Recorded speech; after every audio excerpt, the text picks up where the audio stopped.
90 రోజుల కోర్సు పూర్తి చేస్తే చాలు 100% ప్లేస్మెంట్ సపోర్ట్ తో సాఫ్ట్వేర్ జాబ్ మీ సొంతం. వెంటనే కోడ్ జ్ఞాన్ డెస్టినేషన్ ని సంప్రదించండి.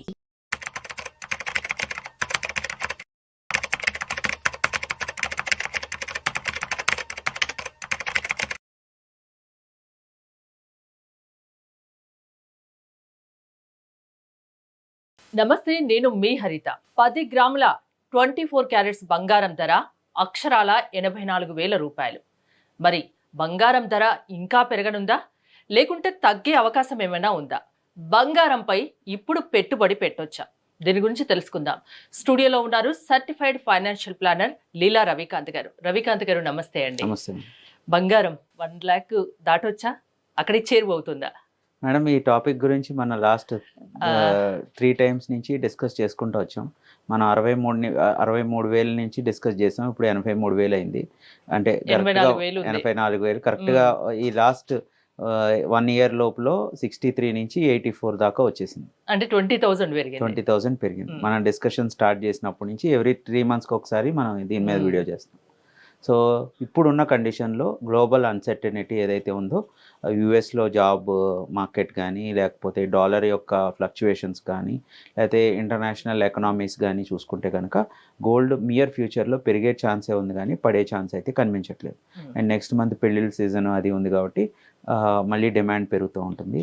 అండ్ ఇప్పుడు ఉన్న రూపాయి 87 రూపాయలకి ఈరోజు రీచ్ అవ్వడం వల్ల గోల్డ్ రేటు పెరుగుతుండేది. ఏదైనా చేసినా ఇంకొక 4-5% గవర్నమెంట్ ట్యాక్సేషన్ స్ట్రక్చర్స్ ఏమైనా చేంజ్ చేసినా ఆ మార్పు అనేది డాలర్ పెరగడం వల్ల మనకి మార్కెట్లో రియల్ టైం గోల్డ్ వాల్యూలు అయితే ఏమి కనిపించకపోవచ్చు. ఇంకా పెరుగుతుంది కానీ తగ్గే అవకాశం తగ్గినా 100, 200, 500 తగ్గితే ఏదైనా ట్రంప్ ఏదన్నా ఆయిల్ని డాలర్ని ఏదన్నా చేస్తాను, లేకపోతే ఏదన్నా పెద్ద ఎత్తున ఏదైనా పరిణామాలు తీసుకొచ్చి గోల్డ్ మీద ఏదైనా రేట్ ఇచ్చేయడానికి ట్రై చేస్తే కనుక అప్పుడు ఏమైనా జరగచ్చు. కానీ అప్పుడు ఎంత ఎక్స్పెక్ట్ చేయొచ్చు? అంటే ఏదైనా సరే ఫ్లక్చుయేషన్లో ఒక 10% వేరియన్స్ రావచ్చు మేడం.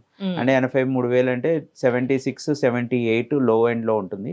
హై ఎండ్లో అయితే 90,000 నియర్ ఫ్యూచర్లో రేపు జూన్, జూలై లోపల, అంటే జూన్కి పెళ్ళిళ్ళ సీజన్ ఇప్పుడు 3 months ఉంది. సో జూన్ కల్లా మనం 90,000 టచ్ చేసి చూడొచ్చు. 90,000 టచ్. ఆ తర్వాత 1,00,000 కూడా దాటొచ్చు. ఆ 1,00,000 అనేది షార్ట్ టర్మ్లో చెప్పలేము, ఎందుకంటే అది సెంటిమెంటల్ ఇష్యూ ఉంటుంది బెంచ్ మార్క్ క్రాస్ అవడానికి. సో అందుకని 1,00,000 అయితే మటుకి ఈ 1-2 yearsలో మనం చూస్తాం, 100% చూస్తాం. మళ్ళీ ఇదే టాపిక్ మీద 1,00,000కు చేరువైన బంగారం అని మళ్ళీ మనం డిస్కస్ 93, 94, 3 monthsలో మనం గ్యారంటీగా వీడియో చేస్తాం మేడం. అంటే ఇప్పుడు బంగారం కొనాలనుకునే వాళ్ళకు మీరు ఇచ్చే సలహా ఏంటి? అంటే నేను లాస్ట్ టైం కూడా చెప్పాను, బంగారాన్ని కూడా సిస్టమేటిక్గా ఇన్వెస్ట్ చేయొచ్చు. Over a long term investment బంగారాన్ని ఈవెన్ మనం గూగుల్ పే, ఫోన్పేలో కూడా ఇన్వెస్ట్ చేసుకునే అవకాశం వచ్చింది. బంగారం బాండ్స్ కొనుక్కోవచ్చు. ఇట్లాంటివన్నీ కనుక చేసి మనకు అవసరం ఉన్నప్పుడే బంగారం కొంటే కనుక మనం తక్కువలో కొనుక్కోగలుగుతాం, ఎందుకంటే అవన్నీ రిడీమ్ చేసి బంగారం కొనుక్కోవచ్చు. అదే ఇప్పుడు మీరు అవసరం లేకపోయినా వెళ్ళి ఇప్పుడు శాలరీ ట్యాక్స్ 12 lakhs వరకు ఇది పెరిగింది కాబట్టి ఉమెన్ మళ్ళీ కన్జంప్షన్ పెంచుతారు. నెక్స్ట్ ఏప్రిల్ మేలో ఆల్మోస్ట్ నాకు తెలిసి ఒక 20% గోల్డ్ మీద ఇన్వెస్ట్మెంట్ పెరిగిపోద్ది. ఎందుకంటే వర్క్ ఫోర్స్ ఆఫ్ ఉమెన్ ఈరోజు ఇండియాలో 30-32% రీచ్ అవుతున్నారు.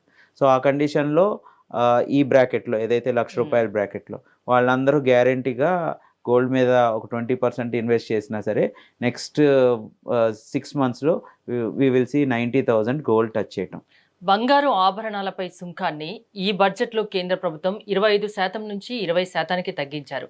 సో ఆ లెక్కన కూడా బంగారం తగ్గే ఛాన్స్ దాని ఇంపాక్ట్ ఏమి కనిపించలేదు మేడం, ఎందుకంటే 84 నుంచి 87 వరకు అయిపోయింది డాలర్. సో డాలర్ 3 రూపాయలు పెరిగిందంటే ఆల్మోస్ట్ బంగారం 3-5% వేరియన్స్ వచ్చేస్తుంది. ఎవ్రీ 1%కి 0.3% అనుకుంటా ఆ వేరియన్స్ వచ్చేస్తూ ఉంటుంది బంగారంలో. సో అందుకని దాని ఇంపాక్ట్ అయితే నెట్గా పర్చేజర్ మీద ఏమీ ఉండదు. 5% సుంకం అనేది ఈజ్ నథింగ్. మీరు ఫైనాన్షియల్ ప్లానర్ కాబట్టి, అంటే ఎక్కడ ఇన్వెస్ట్ చేస్తే మంచిది, ఎలా ఉండాలి, సేవింగ్స్ ఎలా ఉండాలి అనే దాని గురించి బాగా చెప్తూ ఉంటారు. బంగారంపై ఇన్వెస్ట్ చేయొచ్చా? అదే మనం లాస్ట్ టైం కూడా ఈ టాపిక్ మీద డిస్కస్ చేసాం. బంగారం అనేది ఇండియన్ ఉమెన్కి ఒక మేజర్ ఇన్వెస్ట్మెంట్ ఐడియా. అంటే ఓవర్ ఏ పీరియడ్స్ పూర్వకాలంలో యుద్ధాలు జరిగినప్పుడు సేఫ్గా ధైర్యం ఉండేటట్టు దాన్ని ఒక ఇన్వెస్ట్మెంట్ ఆబ్జెక్ట్ కింద ఇండియన్ ఉమెన్కి కల్టివేట్ చేశారు. ఎందుకంటే మనకి ఎక్కువ ఇన్వేషన్స్ జరిగినాయి ప్రపంచంలో చూసుకుంటే, మన దేశాన్ని ఎక్కువ మంది ఇన్వైట్ చేశారు.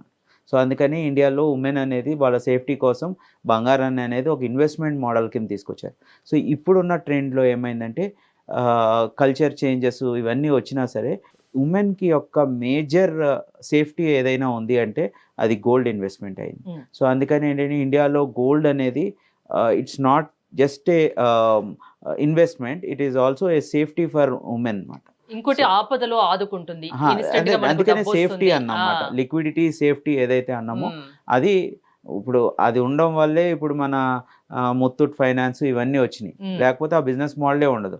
ప్రతి ఒక్కరి దగ్గర అర్జెంటుగా కావాలంటే గోల్డ్ ఆర్నమెంట్ మనం ఇది చేసుకోవాలి. ఈరోజు బ్యాంకుల్లో కూడా ఈజీ చేశారు. సో అందుకని ఈ ఇన్వెస్ట్మెంట్ అనేది ఒక లిక్విడిటీ కోసమే కాదు, ఒక ఇన్వెస్ట్మెంటే కోసమే కాదు, at the same time appreciation కూడా. లాస్ట్ 2004 నుంచి యాక్చువల్గా 2004 నుంచి కనుక చూసుకుంటే 4,000 రూపాయల నుంచి ఈరోజు 84,000 రూపాయలు అయింది. So a person who is investing regularly gold every year ఒక 100 గ్రాములో 200 గ్రాములో కొనడానికి వచ్చేటప్పుడు, ఆడపిల్ల 2004లో పుట్టింది అనుకోండి, ఎవ్రీ ఇయర్ 100 గ్రాములు కొనుక్కుంటూ వచ్చాడు అనుకోండి, వాడు యావరేజ్ ఒక 36,000-40,000 పడుతుంది. So he's return is around 50% చెప్పుకోవాలంటే. సో అట్లాంటి కండిషన్స్ ఉన్నాయి కాబట్టి gold is a very good investment for Indian population. పెరిగినా కూడా కొనొచ్చు. ఎందుకంటే యావరేజ్ అవుతుంది కాబట్టి యావరేజ్ ఛాన్సే ఉంటుంది, తగ్గే ఛాన్స్ లేదు. తగ్గే ఛాన్స్ ఉన్న 20%, 15% వేరియేషన్స్ ఉంటుంది. ఆ 50,000 అయితే రాదు ఇంకా గోల్డ్. కొనుక్కోండి, ఇన్వెస్ట్ చేయాలనుకున్నా కొనుక్కోండి. బంగారం ఎప్పుడు ఎవర్ గ్రేట్. బంగారం ఎప్పుడు బంగారమే. థ్యాంక్ యూ రవికాంత్ గారు.